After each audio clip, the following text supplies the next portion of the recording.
Hello friends, welcome back to our channel.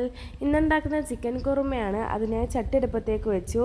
അതിലേക്ക് കുറച്ച് വെളിച്ചെണ്ണ ഒഴിച്ചു. വെളിച്ചെണ്ണ ചൂടായി വന്നപ്പോൾ അരിഞ്ഞു വെച്ച സവാള ഇട്ടു. സവാള നല്ല മൂത്ത് വന്നപ്പോൾ അതിലേക്ക് അരച്ചു വെച്ച ഇഞ്ചി വെളുത്തുള്ളി പേസ്റ്റ് നല്ല രീതിക്ക് ഇളക്കി. അതിലേക്ക് കുറച്ച് തൈരും കൂടിയിട്ട് നല്ല രീതിക്ക് മിക്സ് ചെയ്തു. മിക്സായി വന്നതിലേക്ക് അരിഞ്ഞു വെച്ച തക്കാളിയും പച്ചമുളകും കൂടിയിട്ട് നല്ല രീതിക്ക് ഇളക്കി. അതിനുശേഷം അതിലേക്ക് കുറച്ച് മഞ്ഞൾപ്പൊടിയും കൂടിയിട്ട് നല്ല രീതിക്ക് മിക്സ് ചെയ്തു. ഇത് ചൂടായി വന്നതിലേക്ക് അരച്ചു വെച്ച മല്ലിപ്പൊടി, ഗരം മസാല, മല്ലിയില അരച്ചു വെച്ചത് ആഡ് ചെയ്തു. ഇത് നല്ല രീതിക്ക് ഇളക്കി റെഡിയായി വന്നപ്പോൾ അതിലേക്ക് ചിക്കൻ പീസ് ഇട്ടു. ചിക്കൻ പീസ് ഇതെല്ലാം കൂടെ നല്ല രീതിക്ക് മിക്സ് ചെയ്തു. മിക്സായി വന്നപ്പോൾ അരച്ചു വെച്ച തേങ്ങാപ്പാലും കൂടെ ഒഴിച്ച് ഇത് ചൂടാക്കാനായി മാറ്റി വെച്ചു.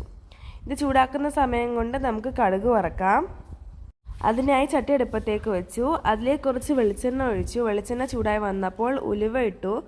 ഉലുവ നല്ല രീതിക്ക് പൊട്ടി വന്നപ്പോൾ അതിലേക്ക് ചെറിയുള്ളി ഇട്ടു. അതിനുശേഷം കുറച്ച് പച്ചമുളകും കരിവേപ്പിലയും കൂടിയിട്ട് നല്ല രീതിക്ക് ഇളക്കി.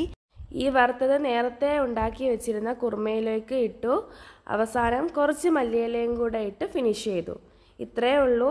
എല്ലാവരും ലൈക്ക് ചെയ്യുക, ഷെയർ ചെയ്യുക, കമൻറ്റ് ചെയ്യുക, സബ്സ്ക്രൈബ് ചെയ്യുക. താങ്ക്